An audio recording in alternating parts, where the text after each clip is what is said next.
Messy నామమునకు మహిమ కలుగును గాక. మీ అందరికీ షలోం. ఇప్పుడే ఒక ప్రశ్న అడిగారు. విషయం ఏంటంటే, అసలు దేవుడు మనల్ని పిలిచాడు లేదు అనేది మనకు ఎలా తెలుస్తుందండి? దేవుడు మనల్ని పిలిచింది లేనిది మనకు ఎలా తెలుస్తుందంటే, ఆయన పిలుస్తాడు. ఆయన అపోస్తులను ఎలాగైతే పిలిచాడో అలాగే మనల్ని కూడా పిలుస్తాడు. దానికి ఒక ప్రత్యేకమైన కాలింగ్ అనేది ఉంటుంది. ఆ కాలింగ్ని బట్టి ఆయన దేవుడు మనల్ని పిలుస్తున్నాడని మనకు అర్థమవుతుంది. ఉదాహరణకి యెషూవ మెస్సీయ శిష్యులు ఎలా పిలవబడ్డారు అనేది ఒకసారి చూద్దాం. మొదట పేతురు అనబడిన సీమోను, అతని సహోదరుడైన అంద్రియ ఎలా పిలవబడ్డారంటే మత్తయి సువార్త 4:18 యెషూవ గలిలయ సముద్ర తీరం నడుచుండగా పేతురు అనబడిన సీమోను, అతని సహోదరుడైన అంద్రియను అని ఇద్దరు సహోదరులు సముద్రంలో వలవేయటం చూచాను. వారు జాలర్లు. ఆయన నా వెంబడి రండి, నేను మిమ్మల్ని మనుషులను పట్టు జాలరుగా చేతని చెప్పాను. వెంటనే వారు తమ వలలు వదిలిపెట్టి ఆయనను వెంబడించిరి. మార్కు సువార్త 1:16 కూడా అదే విషయం మనకు కనిపిస్తుంది. అక్కడ కూడా ఏమైనా రాసి ఉంటుంది, వెంటనే వారు తమ వలలు విడిచి ఆయనను వెంబడించిరి. ఇదే విషయం మనకి లోకసువార్త 5:10 కూడా చూస్తే, వారు దోణెలను దరికి చేర్చి సమస్తమును విడిచిపెట్టి ఆయనను వెంబడించిరి. అంటే they left everything and they followed him అని ఉంటుంది. అలాగే యాకోబు యోహానులను పిలుస్తాడు. అప్పుడు కూడా వెంటనే వారు తమ దోణెను తమ తండ్రిని విడిచిపెట్టి ఆయనను వెంబడించిరి అని ఉంటుంది. మార్కు సువార్త 1:19 కూడా వారు తమ తండ్రి అయిన జెబెదయిని దోణిలో జీతగాండ్ర యొద్ద విడిచిపెట్టి ఆయనను వెంబడించారు. చూడండి, ఎలాగో పిలిస్తే వాళ్ళు ఎలాగా ఏమయ్యారంటే వాళ్ళు ఎలా ఫాలో అయ్యారు అనేది. అంటే they left is father and they followed him అని ఉంది. అలాగే లేవి అని ఒక సొంకరిని ఎలా పిలిచాడంటే మత్తయి సువార్త 9:9 చూస్తే అక్కడ యెషూవ అక్కడ నుండి వెళ్ళి సొంకపు మెట్టు వద్ద కూర్చుని ఉన్న మత్తయి అనే ఒక మనిషిని చూసి నన్ను వెంబడించమని అతను చెప్పగా అతడు లేచి ఆయనను వెంబడించాడు. అంటే జస్ట్ అలా లేచి ఆయనని వెంబడించాడు. అలాగే మార్కు సువార్త 2:14 కూడా చూస్తుంటే అతడు లేచి ఆయనను వెంబడించాడు. లోకసువార్త 5:27 కూడా చూస్తుంటే అతడు సమస్తమును విడిచిపెట్టి లేచి ఆయనను వెంబడించాడు. అలాగే నాలుగో విషయం కూడా చూస్తే మరి ఒక శిష్యుడు ఎలాగ వచ్చాడని అడిగితే, శిష్యుల్లో మరి ఒకడు సర్వాధికారి, నేను వెళ్ళి మొదట నా తండ్రిని పాతిపెట్టుకొని సెలవమ్మని అడిగా. యెషూవ అతను చూసి నన్ను వెంబడించు, మృతులు తమ మృతులను పాతిపెట్టుకొని నిమ్మని చెప్పాను. మృతులు తమ మృతులను పాతిపెట్టుకొని నిమ్ము, నీవు వెళ్ళి దేవుని రాజ్యమును ప్రకటించమని వానితో చెప్పాను. ఇది ఎక్కడుంది?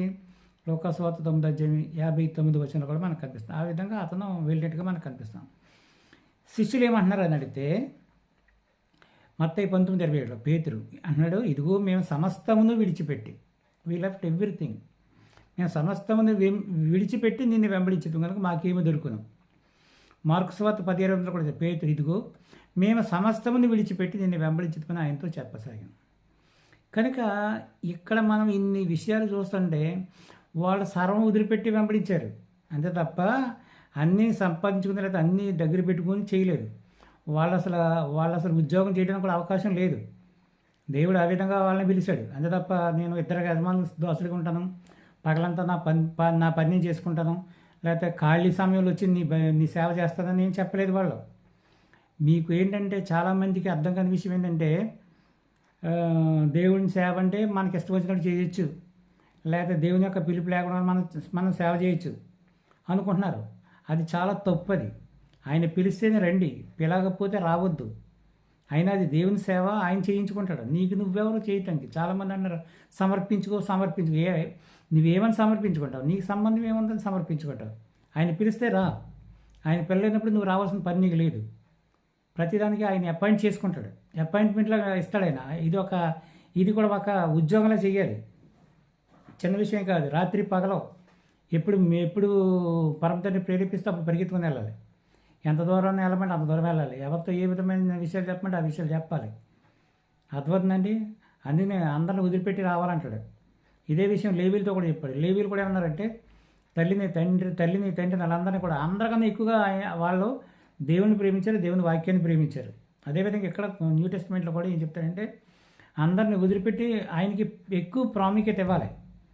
ఉద్యోగం చేస్తూ ఉంటావు అనుకో, కొద్దిసేపు ఉద్యోగం చేస్తున్న సమయంలో పరిశుద్ధాత్మ నిన్ను ప్రేరేపించి వెళ్ళమంటుంది. వెళ్తావా? వెళ్ళవు. అది జరిగే పని కాదు. అది దేవుడు పోషించాలి, నిన్ను పోషిస్తాడని నమ్మాలి. మాకు ఇక్కడ మాస్టర్ గారు ఒక ఆయన ఉండేవాడు.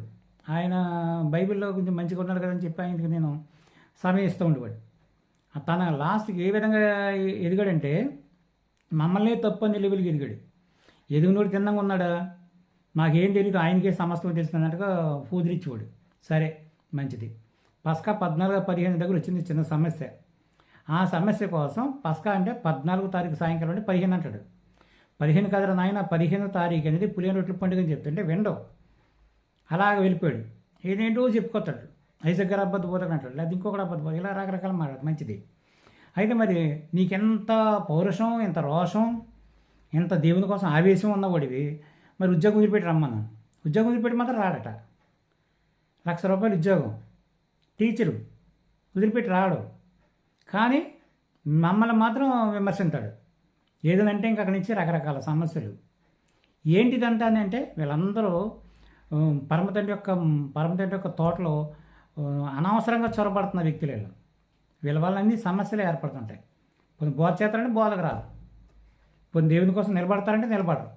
కానీ ఏంటో ఆటుగళ్ళలాగా పూటుగళ్ళలాగా మేము ఏదో పొడిచేస్తాం, ఓడపొడిచేస్తాం అన్నట్టుగా తయారవుతారు. లాస్ట్ ఏమయ్యాడు?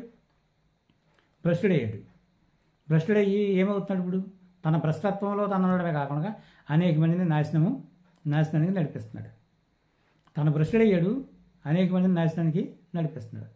అలాగే ఈరోజు చాలామంది ఏంటంటే, మా ఖాళీ ఉన్నప్పుడు ఎలా వస్తాము, మేము ఉద్యోగం చేసుకుంటూ వస్తామంటే అది నీ ఉద్దేశం. అది నువ్వేదో దేవుడి కోసం చేయాలని వస్తావు. నువ్వు పాస్టర్ల మీద లేకపోతే దేవుని చేత పిలబడ్డ వాళ్ళ మీద అధికారం చేసే అధికారం నీకేం లేదు కదా. నీ జ్వలం ఉంటే నీ ఉద్యోగులు చూపించాలి. అందుకని పాస్టర్ల మీద నీ జ్వలం చూపించాలంటే ఎవడు ఊరుకుంటాడు? కాబట్టి ఈ విషయం ఏంటంటే, మీరు దేవుని సేవకులు అయితే దేవుని సేవ చేయండి. ఇందాక కూడా చెప్పాను ఒక మెసేజ్. దాంట్లో ఏం చెప్పాను? అపోస్తలులు, ప్రవక్తలు, సువార్థికులు, కాపర్లు, ఉపదేశకులు, ఈ 5గురినే ఏర్పాటు చేసుకున్నాడు ఆయన. ఈ 5గురిలో నువ్వు నిజంగా దేవుని సేవకు పిలబడితే ఈ 5 గిఫ్ట్స్లో ఏదో ఒకటి నువ్వు కలిగి ఉండాలి. నువ్వు అపోస్తలువా చెయ్యి, ప్రవక్తవా చెయ్యి, సువార్థికుడివా చెయ్యి, కాపరివా చెయ్యి, ఉపదేశకుడిగా ఉండు, దేవుని సేవ చేయి. దేవుడి మీద నీకు అంత గొప్ప విశ్వాసం ఉన్నప్పుడు ఆయన పోషింటారు కదా. ఉద్యోగం పెట్టి రావడానికి నీకేంటి అంత బాధ? ఉచితంగా చేశారన్న, మరి ఉద్యోగం కూడా ఉచితంగా చేయొచ్చు కదా. ఉచితంగా చేశారు సువార్త అని చెప్తున్నారు చాలామంది కబుర్లు. మరి మీరు కూడా ఉచితంగా చేయొచ్చు కదా ఉద్యోగం. అంటే దేవుడు పోషించకూడదు. మరి ఏమవ్వాలి? సువార్త వాళ్ళని బ్రతకాలని బైబిల్ చెప్తుంది. ఉద్యోగం తీసుకునేవాడు ఉద్యోగం వల్ల బ్రతుకుతాడు. దేవాలయం తీసుకుని దేవాలయం వల్ల బ్రతుకుతాడు. మరి ఎలా బ్రతుకుతారు మనుషులు? అంటే మీకు ఫ్రీగా చేసేది ఏం చేయాలి? మీరు ఎందుకు ఇస్తున్నారు కానుకలు? అవిని ఎవరి కోసం ఇస్తున్నారు? ఎవరమ్మంటే ఇస్తున్నారు మీరు? ఇవన్నీ ఇంకేమీ అవసరం లేదు. ఇంకా కనీసం బేసిక్ నాలెడ్జ్ లేకుండా ప్రతి ఓడు వచ్చేసేసి ఏదో తెడ్డెట్టి తిప్పేదాం, లేకపోతే ఏదో గడ్డెట్టి కలబెట్టేదాం అంటే అలా కుదురుతుంది. ఎక్కడెక్కడో వాక్యాలు తీసుకోవడం, ఆ వాక్యాలు పెట్టుకొచ్చి ఇక్కడ ముడి పెట్టేయటం. పాస్టర్లు అందరూ కుక్కలని ఎక్కడో చూసాడంటే వాక్యం. ఆ వాక్యం ఎవరి కోసం చెప్పాడు? ఏ టైంలో చెప్పాడు? ఇజ్రాయేల్ కాపర్ల కోసం చెప్పిన వాక్యం పట్టుకొచ్చేసి ఇప్పుడున్న బోధకులకి ముడి పెట్టేస్తారు. గట్టిగా ఏదో మాట్లాడుతుంటే మళ్ళీ రకరకాల సమస్యలు తీసుకురావడం ప్రయత్నం చేస్తూ ఉంటారు. మిమ్మల్ని పిలిస్తే దేవుడు రండి, మీకు ఏదో చేసేయాలి, లేకపోతే సంస్కరణ చేసేయాలి, అలాంటి ఆలోచన లేకపోతే అలాంటి ఆవేశం మీలో ఉంటే సర్వం వదిలిపెట్టేసి దేవుని కోసం బైబిల్ పట్టుకుని రండి. దేవుడు పోషింటారు కదా. మీకెందుకంత అపనమ్మకం? ప్రసంగాలు చేస్తే పాస్టర్ కంటే బ్రహ్మాండంగా ప్రసంగాలు చేస్తారు. మీరు ఆకాశం నుంచి అగ్ని దింపినట్టు, ఆకాశం నుంచి ఏదో మన్నా దింపినట్టు మాట్లాడతారు కదా. విశ్వాసం మాకంటి పోయిన విశ్వాసం లేదు. మరి మీకుంది కదా గొప్ప విశ్వాసం. మరి గొప్ప విశ్వాసం ఉన్న వాళ్ళు ఉద్యోగం వదిలిపెట్టి రావచ్చు కదా. ఉద్యోగం వదిలిపెట్టి మాత్రం రారు. ఉద్యోగం వదిలిపెడితే ఎండి చేపల్లాగా ఎండిపోతారు ఇక్కడ.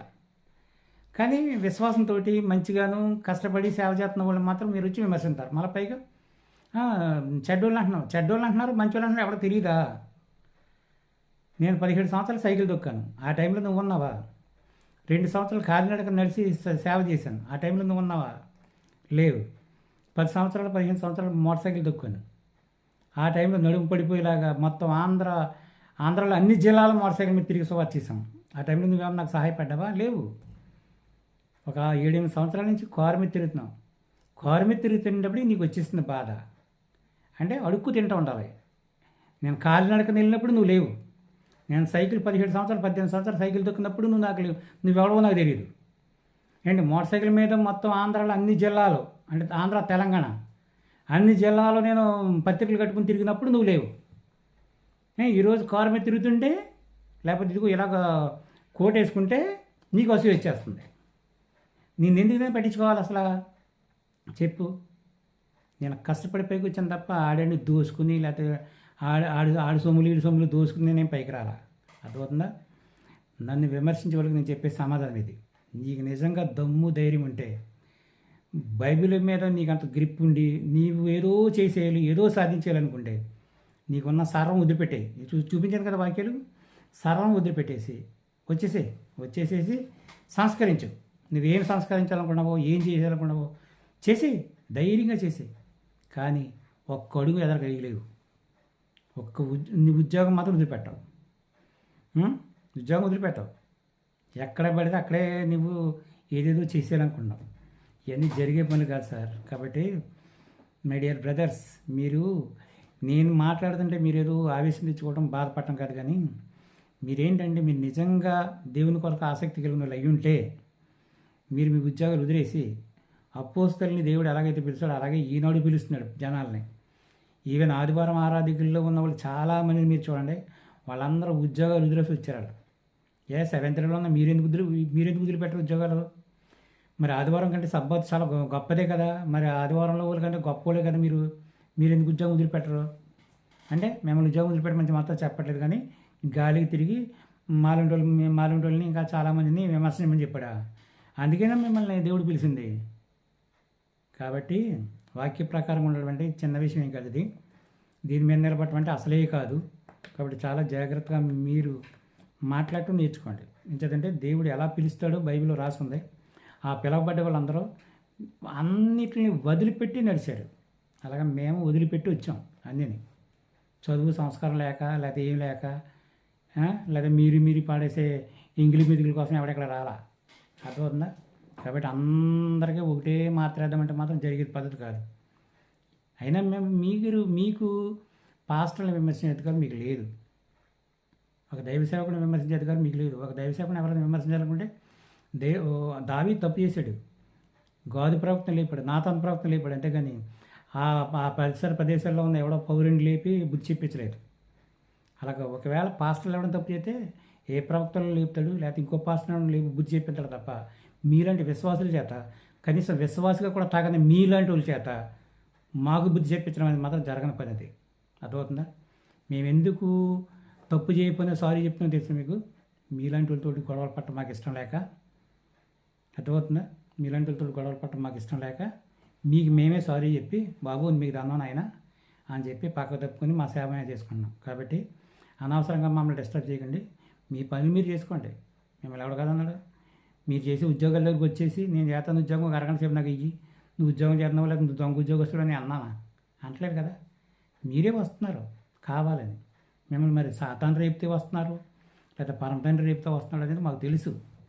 కాబట్టి ఇప్పుడైనా మంచి మనసాక్షి కలిగి మంచిగా జీవించడం నేర్చుకోండి. దేవుడు మీకు ఇచ్చిన పరిధిలో మీరు ఉండండి. అంతే తప్ప దైవ సేవకుల మీదకి డిబేట్లు కానీ డిస్కషన్లు కానీ వెళ్ళి అనవసరంగా వాళ్ళ టైం పాడు చేసి అనవసరంగా మీ టైం మీరు పాడు చేసుకోకండి. ఓకేనా? అందరికీ శుభం.